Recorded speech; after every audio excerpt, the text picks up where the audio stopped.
Política local. Ivan Gonçalves, Manuel Pisco e Nuno Matias analisam a atividade municipal da região. Ao sábado, às 11 horas, com repetição ao domingo, à 1 da tarde. Bom dia, cá estamos para mais uma edição da Política Local, com Manuel Pisco, autarca em Setúbal, Ivan Gonçalves, autarca também em Almada, e Nuno Matias, autarca em Almada. O Manuel Pisco é da CDU, Ivan Gonçalves do PS e Nuno Matias do PSD. Os temas para hoje são 4. A criação das urgências regionais, uma medida que o Governo anunciou no final do Conselho de Ministros desta semana. A entrevista a André Martins, uma entrevista de fundo, a última do mandato, que está a suscitar polémica em Setúbal. O apelo da Associação da Indústria da Península de Setúbal para que os novos autarcas deem andamento à criação da CIM. E a cabeça de lista eleita para presidente de uma união de freguesias na região, neste caso em Pegões, que não vai chegar a tomar posse, renunciou ao mandato e é o número 3 da lista que ficará como presidente. Vamos começar pelo primeiro destes temas que referi, a criação das urgências regionais. Vai começar por Setúbal, pela região de Setúbal, pela Península. Estamos a falar, neste caso, das urgências de obstetrícia, que vão arrancar em Almada no início de 2026. Para isso, o Governo alterou o regime jurídico que cria as urgências, portanto, para as urgências regionais. Isto vai alterar a relação com os médicos e a Ministra da Saúde está convencida que esta é uma forma, a Ministra da Saúde e o Governo na sua globalidade, o próprio Primeiro-Ministro já prestou declarações também esta sexta-feira e o Governo está convencido que vai conseguir urgências melhor apetrechadas em termos de recursos humanos e com um melhor desempenho, porque a lógica desta decisão é de várias urgências, neste caso de 2 urgências, fazer uma com os médicos que trabalhavam em ambas as urgências, para resolver o problema de falta de profissionais. Começo por Nuno Matias, precisamente do PSD, acredita que é desta que vamos mesmo ter urgências a funcionar na Península de Setúbal, nesta área da obstetrícia, com certeza, com regularidade, sem fechos frequentes, como tem acontecido nos últimos anos? Bom, muito bom dia, Francisco. Um bom dia também aos nossos ouvintes e aos colegas de painel, ao Manuel e ao Ivan.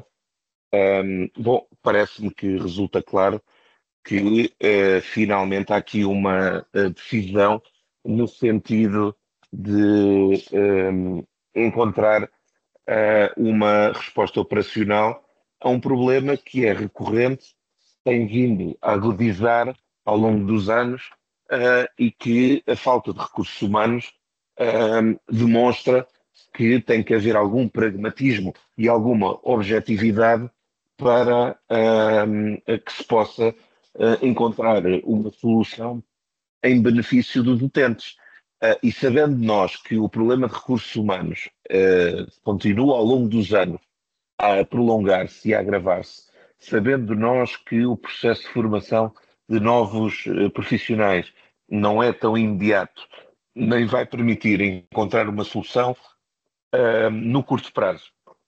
Parece-me que é, e já o dissemos aqui noutros momentos e noutros programas, que faz todo o sentido encontrar aqui uma solução, mesmo que transitória, mesmo que em situações que a dinâmica da gestão permita agilizar a abertura deste serviço de forma mais concreta, para que tenhamos a certeza de que há pelo menos um espaço, um local e um conjunto de profissionais habilitados a servir a população e que essa informação é clara e não vai falhar ou não deve falhar no serviço às populações, com uma nuance, porque eu tenho ouvido algumas críticas e a indisponibilidade de um ou outro profissional ou de alguns profissionais para esta dinâmica mais flexível de funcionamento.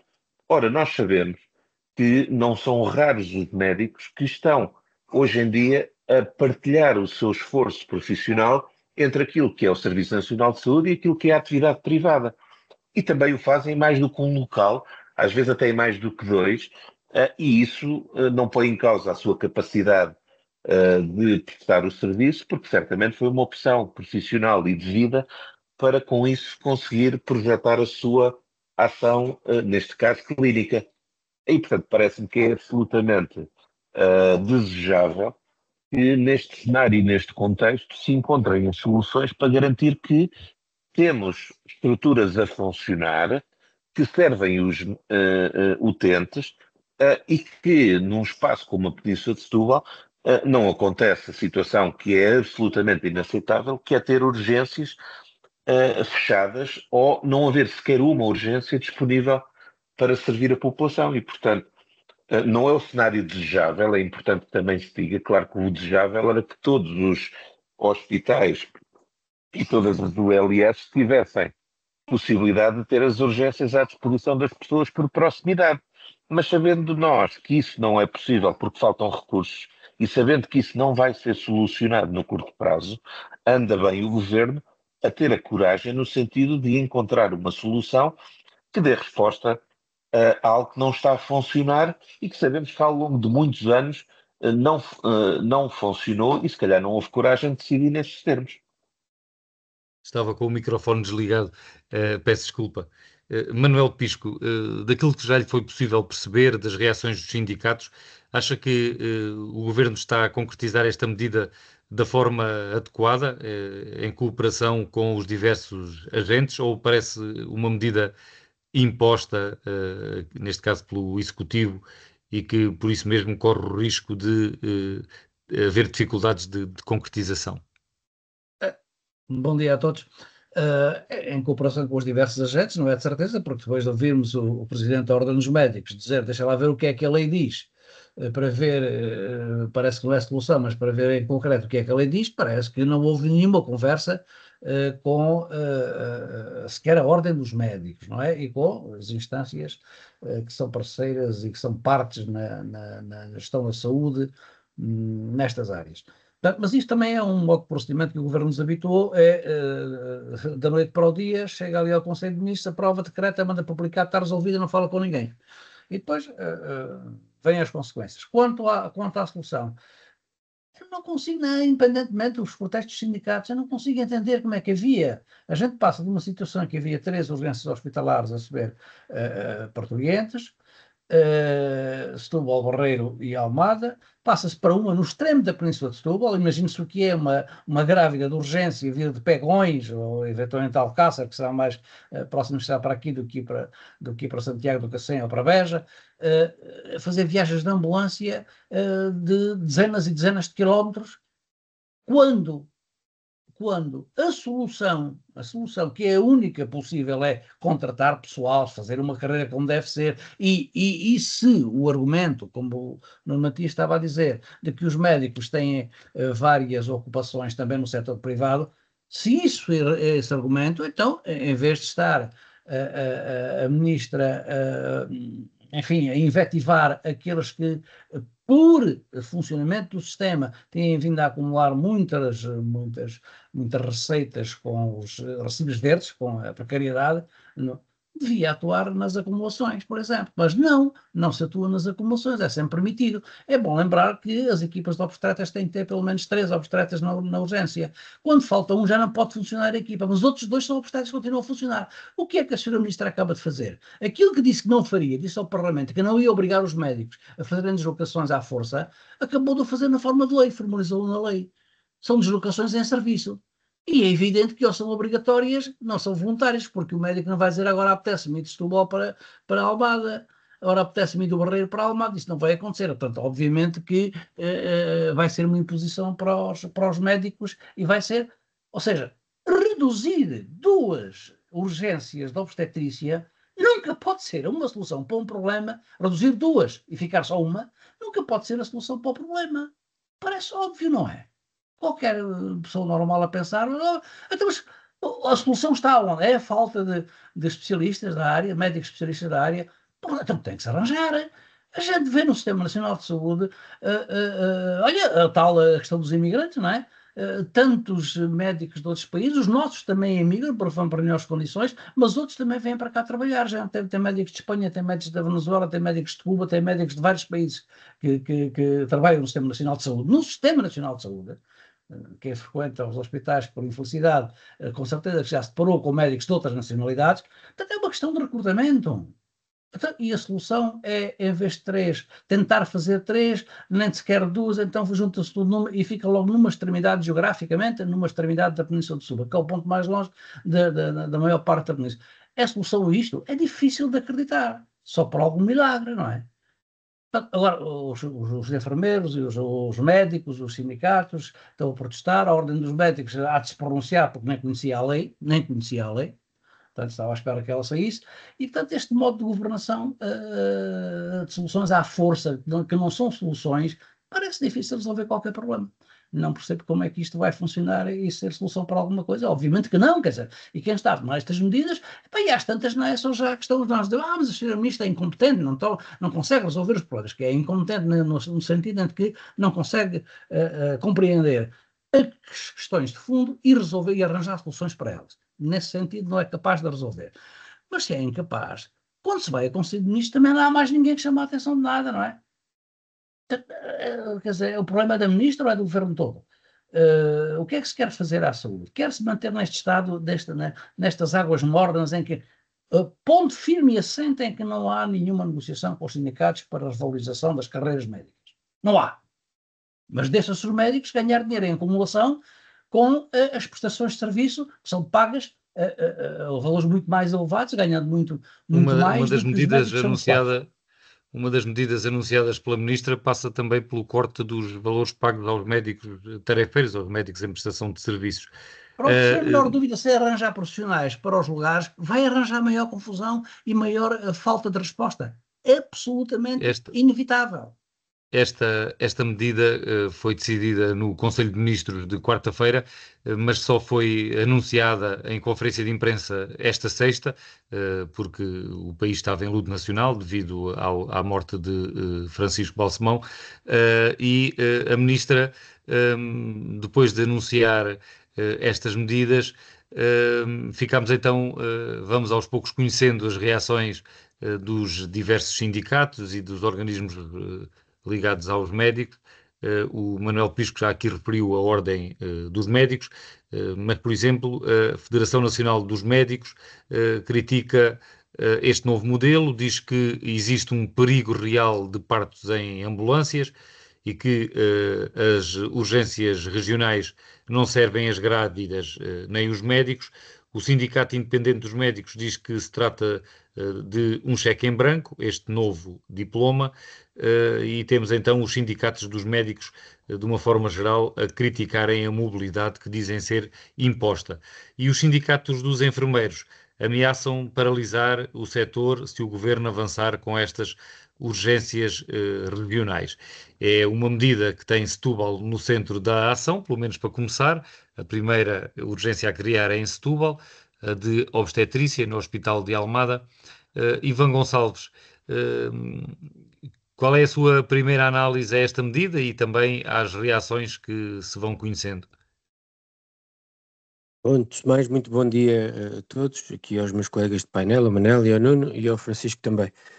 Bem, eu diria que esta solução acho que dificilmente resolverá o problema.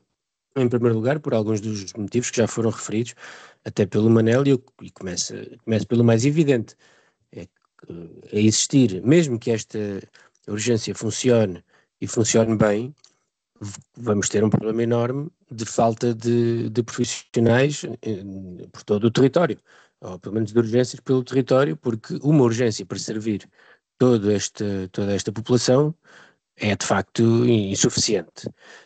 E portanto acho muito difícil que apenas com uma urgência, que vá concentrar aquilo que são os recursos que existem espalhados pelo distrito, se consiga dar resposta ao problema é que nós deixamos de ter esta situação que está mais agravada do que alguma vez esteve, das grávidas que acabam por dar à luz na estrada e das grávidas que não conseguem aceder a cuidados ainda antes do nascimento das crianças.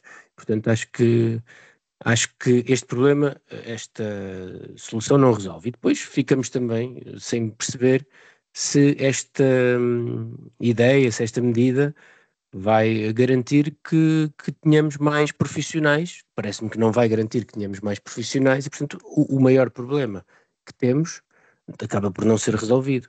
Ou seja, aquilo que é preciso é fixar os profissionais no Serviço Nacional de Saúde ou formar mais profissionais. Eu diria que a solução até deveria passar por aí, formar mais profissionais, existindo mais profissionais, há mais disponíveis para que possam, querendo ou não, ficar no Serviço Nacional de Saúde, isto não indo para aqueles modelos em que se torna compulsória o serviço, a prestação de um serviço no Estado. E, portanto, mas desta forma não vejo como é que vamos resolver esse problema, que é o facto de não termos profissionais suficientes para dar resposta àquilo que são as necessidades do Serviço Nacional de Saúde. E, portanto, não sei até que ponto é que esta medida não acaba por ser uma medida mais para inglês ver, se assim quisermos. E há um ponto, bom, enfim, que eu não sei, mas que o Francisco acabou de referir, que não deixa de ser sintomático, é que esta medida só veio a ser conhecida já depois do fim do luto nacional. Parece que o governo queria fazer com ela aquilo que nós muitas vezes chamamos o número político. Agora, depois é preciso é que na prática se sinta alguma melhoria. Tenho muitas dúvidas, mas acho que cá estaremos nos próximos meses para fazer essa avaliação. E em dois aspectos principais, desde logo saber se o governo consegue concretizar estas urgências regionais, compor equipas completas e a funcionarem de forma permanente e continuada. Este é o primeiro desafio. O segundo desafio depois é que o desempenho seja bom, que se consiga dar resposta às necessidades de apoio, de consultas deste serviço de obstetrícia na região de Setúbal. Vamos ver isso depois no futuro e cá estaremos certamente para ir avaliando. Passamos ao segundo assunto de hoje, as autárquicas, ainda o pós-eleições e a preparação dos novos mandatos. Na última grande entrevista de final de mandato, ao jornal O Setubalense, André Martins, o presidente da capital distrito, Setúbal, disse muitas coisas, algumas nada simpáticas para Dores Meira. Disse, eu vou aqui referir três aspectos que me parecem principais. Anunciou, através do jornal O Setubalense, em primeira mão, que não vai tomar posse, porque não reconhece dignidade política a Dores Meira para ocupar o cargo e não quer conviver com esse novo executivo presidido pela autarca eleita. E disse também outras duas coisas que destaco. Uma é que este executivo de Dores de Meira tem pessoas com um currículo que evidenciam ser com currículos que evidenciam ser um conjunto de pessoas de negócios, o que é preocupante, são palavras de André Martins, e também levantou aqui algumas dúvidas sobre o funcionamento, sobre as relações entre a Câmara Municipal, o município, melhor dizendo, porque pode estar em causa também a Assembleia Municipal, e a administração do Porto de Setúbal, por existirem pessoas que estão nos dois lados. Por exemplo, o presidente da administração do Porto de Setúbal e Sesimbra, dos portos de Setúbal e Sesimbra, e Lisboa também, uma vez que agora todos os três portos têm a mesma administração, Vítor Caldeirinha, social-democrata, é também deputado eleito para a Assembleia Municipal nas listas de Dores Meira. E não é o único, há mais eleitos nestas listas que estão também do lado do Porto de Setúbal. Eu começava agora por Manuel Pisco. Manuel Pisco, identifica-se com estas coisas que André Martins disse, também teria dificuldades em assumir um mandato tendo Dores Meira agora como presidente independente?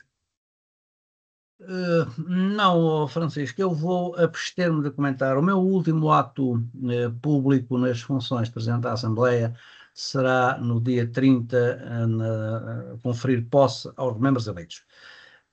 Eu fiz alguns comentários em termos genéricos no âmbito da campanha, mas este caso parece-me um caso que implica diretamente com as funções que ainda em términos estou a desempenhar. Portanto, eu não quero intervir agora, simplesmente em termos genéricos só posso fazer algumas considerações que o eleitorado decide os votos. Se quiser fazer esses comentários em termos genéricos, está à vontade. Se não quiser... Sim, mas muitos genéricos. O eleitorado decide votos e os resultados são o que são. Quando nós ganhamos, consideramos que o eleitorado nos reconheceu o mérito. Quando ganham outros, também temos que usar do mesmo método. O eleitorado reconheceu o mérito aos outros que foram eleitos.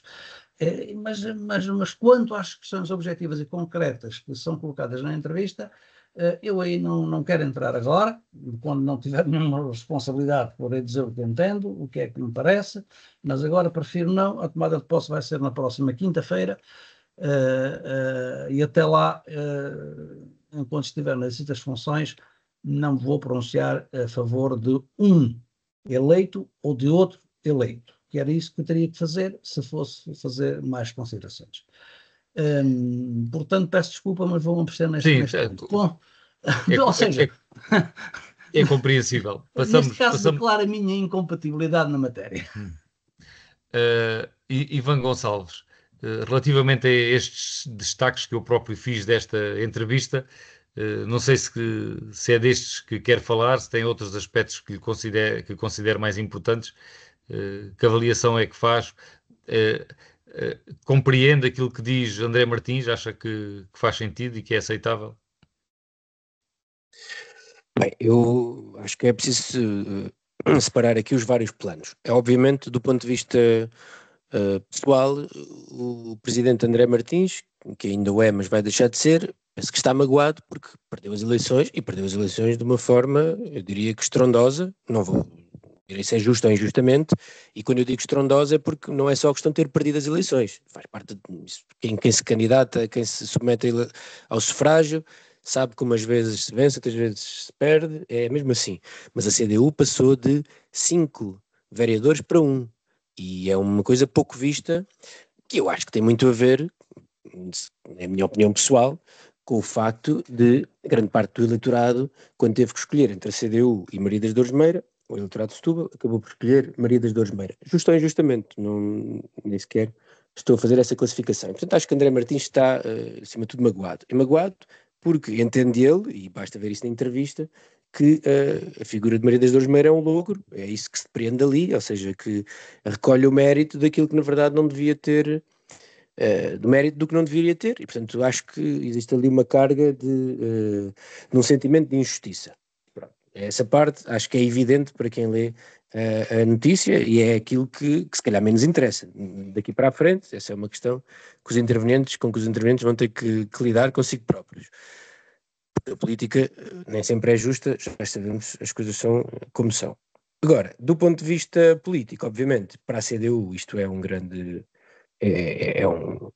derrota, como eu já disse, é que o Partido Socialista ficou bastante perto, depois em terceiro ficou o Chega, e portanto há aqui uma reconfiguração daquilo que é a política na cidade de Setúbal, sendo certo que sobre a Presidente agora eleita também recai uma série de suspeitas e que, segundo sabemos, algumas delas estão pendentes na Justiça, e portanto veremos também o que é que se passará nos próximos meses e nos próximos anos.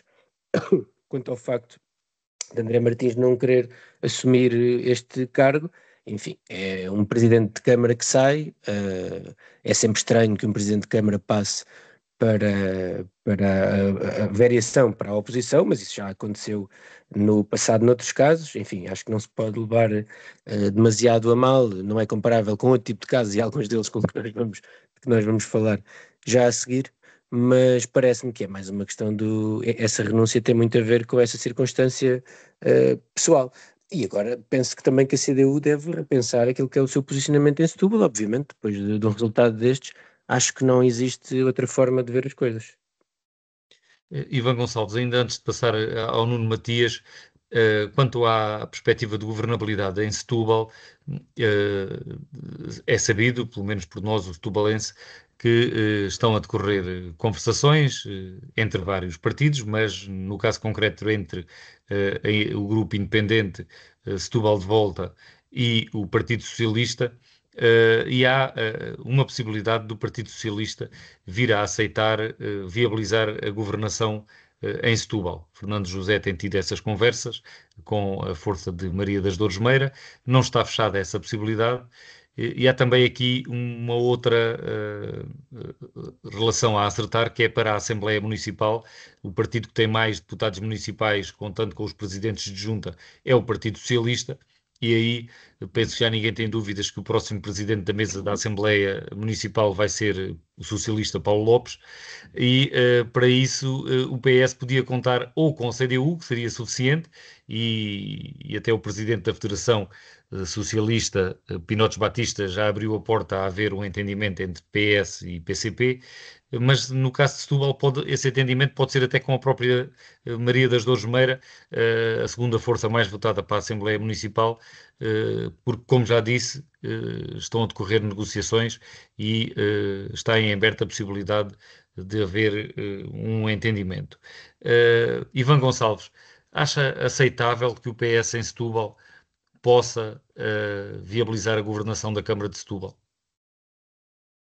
Bem, eu acho que pela forma de funcionamento das autarquias em Portugal é relativamente normal que as forças falem umas com as outras, e até digo mais, não é necessariamente, acho que é relativamente aceitável que até possam partilhar responsabilidades na governação, demarcando claramente os seus territórios. Acho que a forma de funcionamento das câmaras municipais em Portugal é bastante diferente daquela que existe a nível, por exemplo, do Governo da República, onde, mas, por exemplo, nos governos das repúblicas do norte da Europa, por exemplo, muitas vezes o que temos são soluções em que vários partidos coexistem dentro do mesmo governo, e os debates parlamentares quase que se fazem dentro do governo, que é um bocadinho o Sim, princípio que mas existe na olhando aqui em formação. concreto para o caso de Setúbal, Eu já tendo lá em ia, conta eu não vou, as eu não vou fugir à vicissitudes, pois, questão. o que eu lhe ia Eu perguntar é sei onde é tendo que em está a querer conta. chegar, Sim. Francisco, eu sei onde é que está a Não, querer mas chegar, e então não vou se lá. esqueça do que vai dizer, eu só queria aduzir este aspecto, Ivan.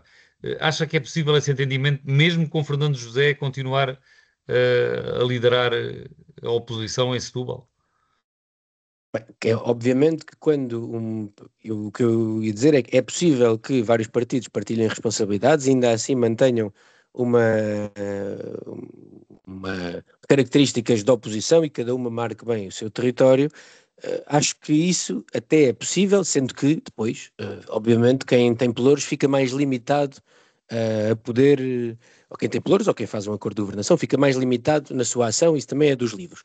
Acontece que em Setúbal, e esse é que é o ponto onde eu acho que o Francisco está a querer chegar, não é só uma questão dos partidos que ganham e o que fica em segundo ou fica em terceiro, é que existe um histórico entre o Partido Socialista e a governação de Maria das Dores Meira, que é reconhecido e que é um histórico que não é propriamente, não é de simpatia, é mesmo de antagonia, e que não nasceu agora nestas eleições, é algo que já vem desde há muitos anos atrás, e portanto, não sei, isto tudo para dizer que não sei, acho que cada uma das partes estará, apesar de todos os. Eu não tenho conhecimento avançado das negociações que o Francisco diz que existem, acho que cada um estará a pesar os prós e os contras, porque eu acho que, aos olhos de muitos setubalenses, obviamente, vai ser preciso depois justificar aquilo que são as posições de cada um, e isto não se passa apenas do Partido Socialista para Maria das Dores Meira, é de Maria das Dores Meira também para o Partido Socialista, porque o histórico que ali existe é, mais uma vez, de muito antagonismo, e é fácil depois recuperar as declarações que foram feitas ao longo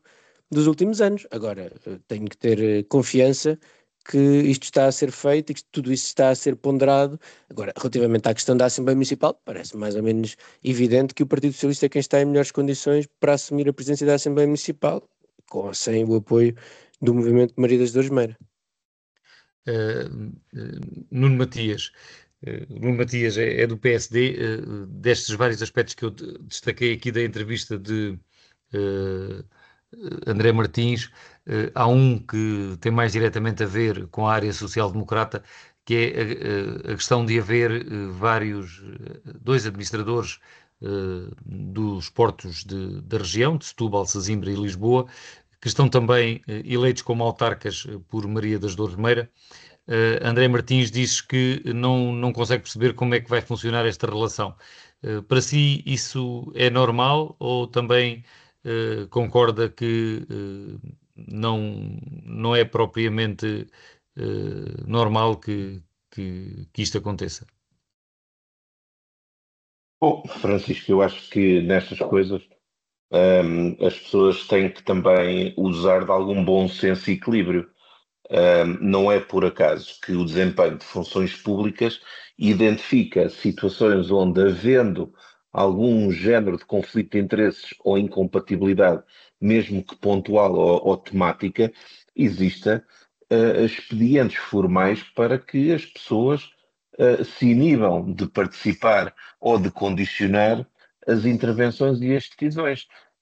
E se isto funciona assim, em executivos, funciona por maioria de razão também em assembleias municipais, como foi o exemplo que deu do Vítor Caldeirinha. E, portanto, certamente toda a gente sabe as responsabilidades que ele tem, a ligação que tem ao Porto de Setúbal, neste caso, à administração de um conjunto de portos, e, portanto, necessariamente as intervenções do ponto de vista da Assembleia Municipal vão estar sempre linkadas a essa circunstância e espero eu que não haja conflito de interesses, como eu acho que não vai haver e é perfeitamente gerível, porque lá está, quer dizer, todos nós que passamos por responsabilidades públicas sabemos que em dado momento, se houver alguma proposta que vá à discussão sobre a qual nós tenhamos intervenção direta ou indireta ou possamos ter algum interesse ou benefício, mesmo que difuso, nós devemos nos abster de participar e de votar. Isso acontece a miúde, e numa democracia consolidada, seja a nível central, seja a nível local, isso deve ser encarado com absoluta normalidade. Dito isto, parece-me que as declarações do ainda Presidente da Câmara demonstram algum sentimento de frustração e injustiça, porque, como aqui foi dito pelo Ivan, não é normal um Presidente que é recandidato a um segundo mandato ter uma derrota que passa da primeira força política para a quarta. A derrota não é assim tão raro, apesar de também não ser o mais habitual, mas realmente passar de primeira força para quarta, houve aqui alguma coisa de descontentamento estrutural por parte dos eleitores, porque nós estamos a falar de um sistema democrático onde temos que respeitar quem ganha, quem perde, mas sobretudo a vontade popular. E esta vontade popular foi manifestamente de uma mudança radical e sobretudo uma penalização bastante significativa, neste caso do Presidente André Martins, e todo o tom, toda a forma como transmite o seu sentimento passa necessariamente o sentimento de frustração, de descontentamento face ao resultado, de tristeza absoluta pela vontade que se manifestou de forma tão magnânime e tão contundente em relação, por um lado, à mudança que era desejada, mas sobretudo à penalização que certamente nem a CDU nem o presidente André Martins estaria à espera. Agora, a decisão que ele anuncia no sentido de não tomar posse, eu diria que eu já vivi situações onde, por exemplo, em Almada, em 2017, o presidente também perdeu as eleições, mas assumiu de forma natural a posição de vereador, no caso não executivo. Mas eu percebo que este é um cenário também um pouco mais especial, fruto de uma situação de contenda onde, na prática, a pessoa que foi investida na posição de Presidente de Câmara é uma ex-Presidente de Câmara sobre a qual ele tinha uma relação de gestão e de participação direta, e, portanto, eu admito que seja uma situação desconfortável. Portanto, é absolutamente legítimo que ele até no limite possa dizer que foi recandidato a presidente, não foi candidato a vereador, o que também não era novidade e muitas das vezes tem acontecido quem, tendo sido candidato a presidente, não foi eleito, não assume o mandato e dá o lugar a outros. E, portanto, acho que não há nenhum drama. Parece-me que o tom, apesar de tudo, é um bocadinho excessivo do ponto de vista da confrontação, apesar de se perceber que resulta de um estado, se calhar, anímico de tristeza e de estupefação pelo facto de ter passado de força mais votada para quarta, o que é absolutamente anormal e eu diria até bastante raro. Sobre entrevistas a autarcas, a novos autarcas e a autarcas cessantes, também informar que Maria das Dores Meira também já deu uma entrevista à Popular FM, que passou esta sexta-feira e vai repetir agora este sábado às 6 da tarde, para quem quiser ouvir, e será depois também impressa no jornal, 4 páginas de entrevista, é uma grande entrevista para sair na segunda-feira, em que responde a estas afirmações de André Martins e também a várias outras perguntas do jornalista, neste caso do Mário Rui Sobral, que conduziu essa entrevista. É certamente uma entrevista que teremos a oportunidade depois de ler com mais tempo e eventualmente de comentar aqui no programa. Passamos agora para o terceiro tema de hoje, a criação da Comunidade Intermunicipal de Setúbal. Como já tivemos a oportunidade de falar na política local, foi um tema que não teve propriamente grande tração na recente campanha eleitoral e talvez por isso mesmo a Associação da Indústria da Península de Setúbal lançou um apelo através de uma carta aberta aos novos autarcas para darem força à criação desta comunidade e recordando que se trata de um instrumento essencial para a região poder beneficiar dos apoios comunitários a partir de 2028. Manuel Pisco, acha oportuno e necessário este apelo ou os autarcas já estão suficientemente focados na importância deste desafio da criação da CIM? Oportuno é porque é neste mandato que agora se inicia que as coisas têm que ser arrumadas em termos de composição e organização dos órgãos e ocupação dos cargos pelas forças políticas agora eleitas. Faz sentido agora ser chamada a atenção e também faz sentido aquela observação de Nuno Maia de que isto não foi tema de campanha. E de facto não foi, quer dizer, não houve aqui temas de campanha que se possam dizer que fossem temas políticos locais de campanha. Não houve o genérico, houve as afirmações muito genéricas, nós queremos fazer assim, nós queremos este projeto, nós temos outro projeto, mas coisas mais ou menos à distância, mas os temas mais reais e concretos de facto não apareceram na campanha. Portanto, mas é oportuno que o diretor-geral da AICET venha agora colocar isto. Não se esqueçam que isto corrobora a opinião que eu tive no mandato anterior em relação à pressa de aprovar os estatutos e de estar a tomar decisões no mandato anterior, porque os novos eleitos nas câmaras e nas assembleias podem até agora, num ou noutro aspecto, não se rever naquilo que já foi aprovado para trás. O que é certo é que será em 26 e 27 é que a coisa tem que estar organizada para que em 28 comece então a operacionalizar-se as novas funções da Península de Setúbal como NUTS 2. É oportuno, sim senhor, mas há tempo, e portanto não havia necessidade nenhuma nem pressa. E julgo que nós chegámos a discutir esse tema aqui no programa, não havia pressa nenhuma, estávamos a antecipar no mandato anterior a discussão dos estatutos e as suas aprovações, que era um bocadinho também fora do tempo, na altura era fora do tempo. O horizonte não é muito largo, mas é suficiente para se prepararem as coisas, para se pensar a constituição dos órgãos, para se afinar, e não ter receio de que não haja a constituição. Julgo que não há esse receio de não haver a constituição formal da NUTS 2 na Península de Setúbal a tempo e horas, se bem que o problema possa até nem sequer ser este da constituição da NUTS 2, não é? O problema é quais é que são os fundos disponíveis da União Europeia que depois nos vão ser afetos e se eles vão ter a relevância que têm tido até agora, nomeadamente depois do fim do PRR e se as coisas se encaminharem como muitos dos magnânimos dirigentes da Europa querem, para gastar o dinheiro em balas e em canhões e em ogivas, né? para estar unido nas armas, para dar o dinheiro aos americanos que fabricarem armas. É para aí que a Europa está a orientar tudo. Nessa altura, adeus PRRs, adeus fundos comunitários para os menos desenvolvidos, e isto pode mudar muito. A Europa está numa fase de charneira, está a reorientar-se, não se sabe para onde. E a questão dos fundos não é uma questão, deixou de ser uma questão relativamente pacífica, como tem sido até agora no quadro da União Europeia, que engordou demais, agora está quase a explodir, está a arrebentar, já não controla todos os seus membros, há dissensões internas e estão-se a cavar fossos na União Europeia que põem em risco as políticas tradicionais de apoio aos menos desenvolvidos. E isto tem que ver com as NUTS, e esse problema central, que é político, nacional e europeu e internacional, essa sim é que é uma questão que todos deviam ter atenção e meter na agenda da discussão pública do país. Não tem sido assim, o nosso país não tem discutido as questões europeias. É uma coisa lá dos europeus, eles mandam e nós fazemos. Tem sido assim.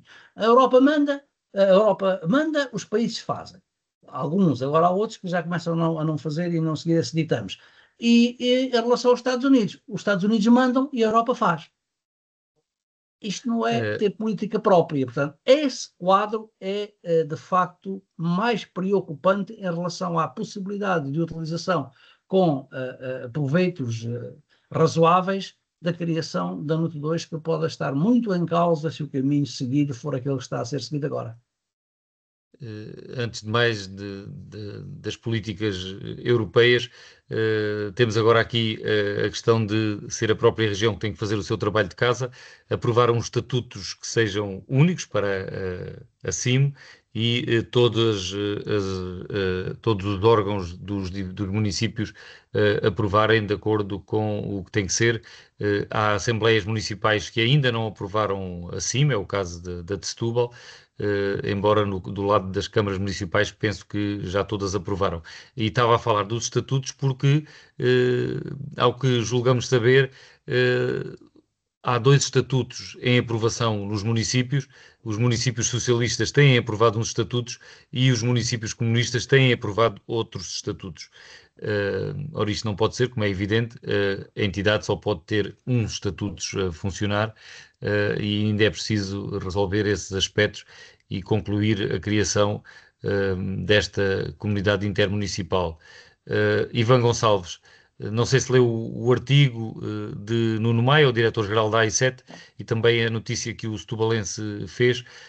Que importância é que atribui a este tema agora para o novo mandato autárquico? Bem, li, sim, senhor. Eu acho que o tema é muito importante e nem sequer considero que seja absolutamente justa essa crítica relativamente à ausência do tema nas eleições autárquicas. Obviamente este não é um tema sobre o qual a maioria das pessoas, a maioria dos eleitores, no qual penso todos os dias. É um daqueles temas típicos que diz mais a quem está na governação, na administração pública, porque percebe as vantagens da criação, neste caso, desta CIM. Portanto, não acho que tenha sido um tema ausente, eu acho que é um tema no qual existe um relativo consenso, e se não existe, deveria existir, porque aquilo que nós tivemos durante alguns meses foi que houve algum atraso colocado no processo por parte dos autarcas da CDU, por terem uma visão diferente sobre ele, que não existia, que ainda agora o Manuel Pisco aqui refletiu sobre a questão da pressa de ser colocado, deste processo ser colocado em movimento. Isso contrastou, de facto, com a visão dos autarcas do Partido Socialista, que era a de que o processo devia andar o mais rapidamente possível. Agora, o quadro de forças no distrito é diferente, porque temos também 3 presidentes de Câmara independentes, temos mais forças políticas, mais visões, mas eu acho que isso não afeta o essencial, que é que este tema tem que avançar, e tem que avançar o mais rapidamente possível para benefício da nossa região, e portanto não é que o tema tenha estado adormecido. Acho que existiu, se me permitem a expressão, alguma embirrância da CDU a tentar, ou a não permitir que o tema andasse mais depressa antes das eleições, mas acho que esse irritante agora está ultrapassado, e por isso o que é preciso é que o processo se desenrole, e como o Francisco dizia muito bem, de forma feliz, que a região faça o seu trabalho de casa. para que depois possamos também aceder a fundos comunitários que até hoje não podemos aceder e para que com isso também possamos contribuir para o desenvolvimento da região. Nuno Matias, o seu comentário também sobre este tema.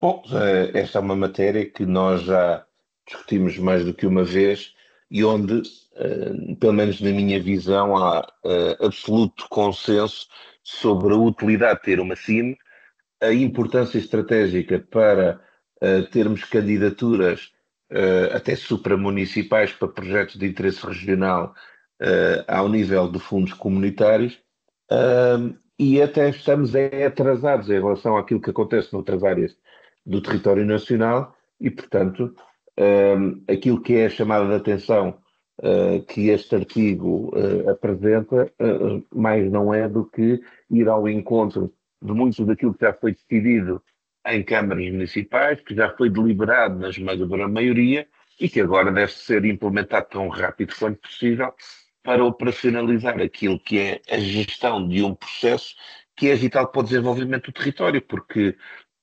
sabendo nós que havia aqui um problema naquilo que era a identificação e criação do MANUT que defendesse os interesses da Província de Setúbal, a sua criação e a sua efetivação do ponto de vista prático depois é fundamental com a operacionalização da solução da CIM, que não se entende porque é que não podia já ter sido acelerada e porque é que não houve algum entendimento atempado para garantir que ela produzia efeitos do ponto de vista de instalação e efeitos do ponto de vista de organização, porque o relevante estratégico não é ela existir, é ela do ponto de vista funcional e prático garantir que consegue identificar oportunidades de desenvolvimento, oportunidades de investimento estratégico e oportunidades de execução tão rápida e eficiente quanto possível.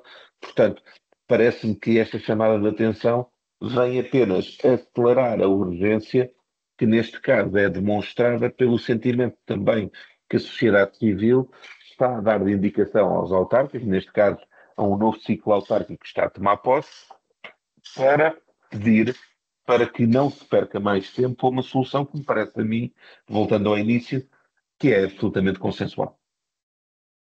E passamos então para o último tema de hoje, o caso de uma freguesia, e foi este aspecto que me despertou a atenção e acho que é merecedor da nossa reflexão aqui.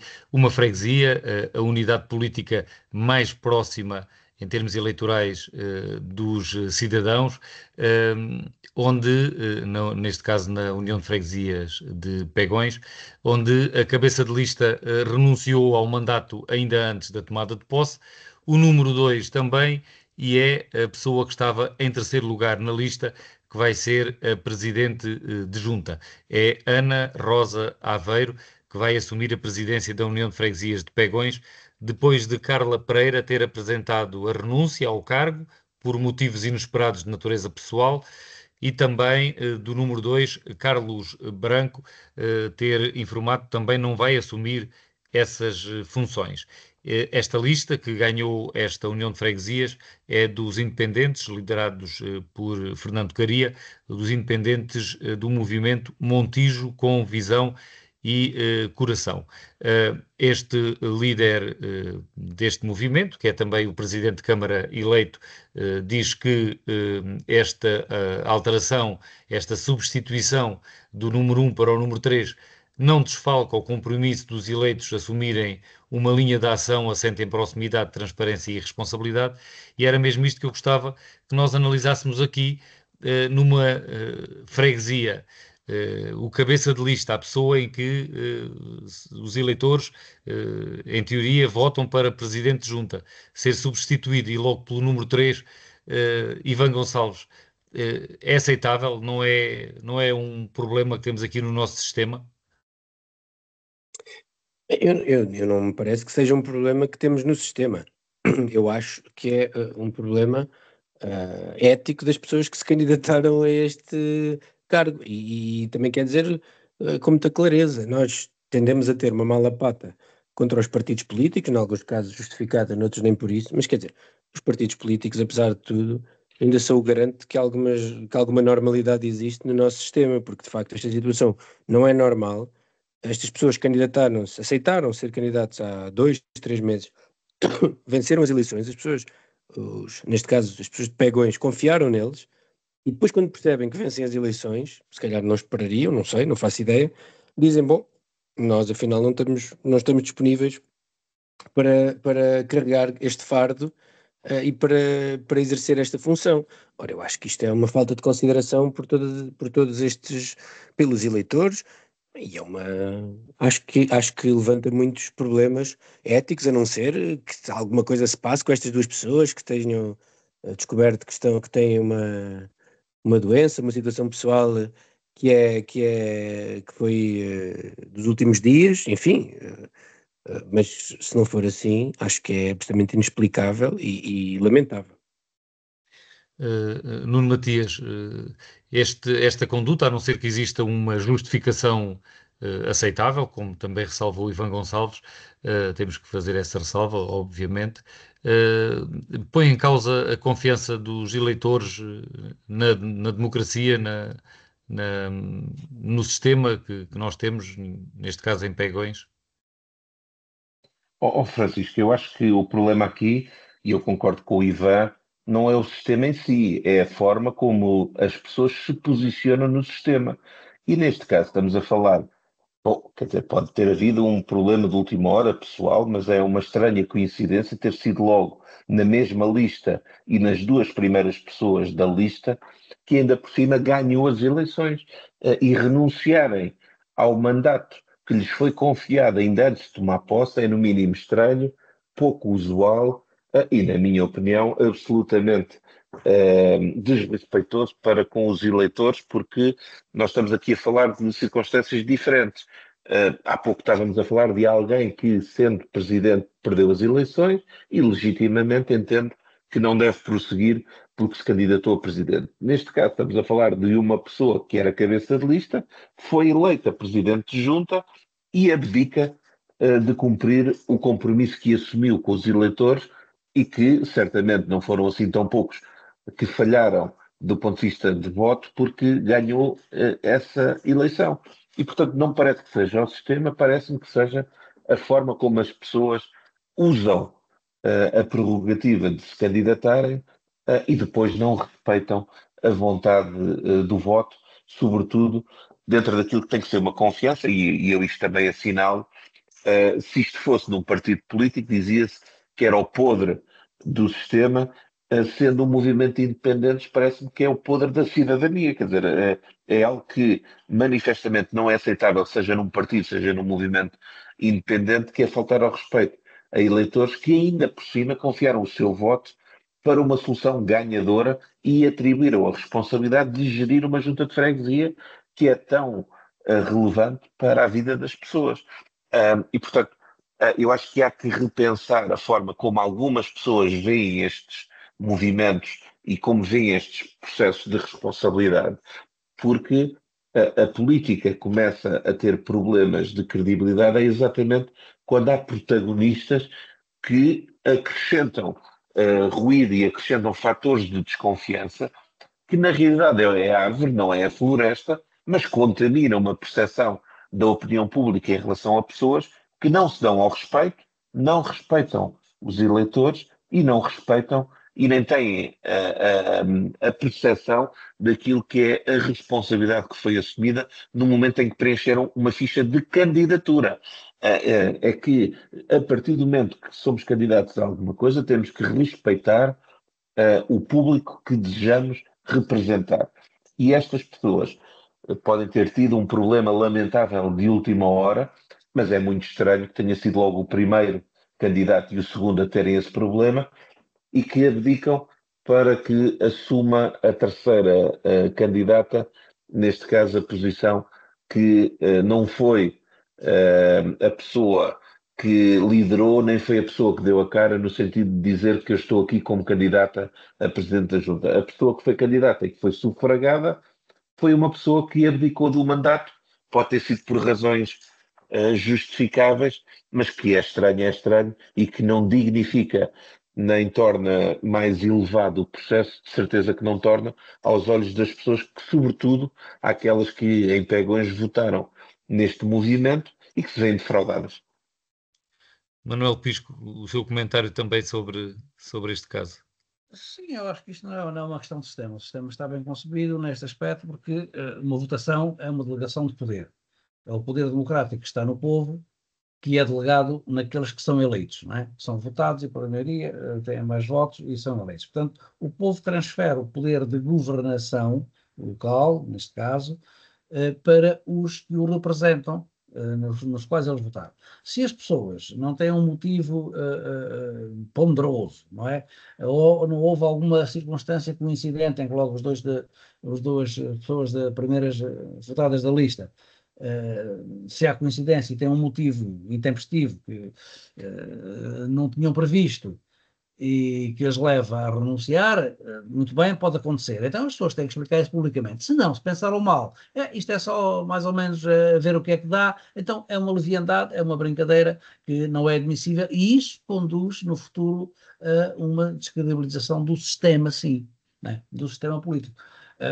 Dá mais abstenções na freguesia com certeza para a próxima, se estas pessoas ainda por cima, porque foram mais votadas, porque eram credíveis para o eleitorado que estava a elegê-las.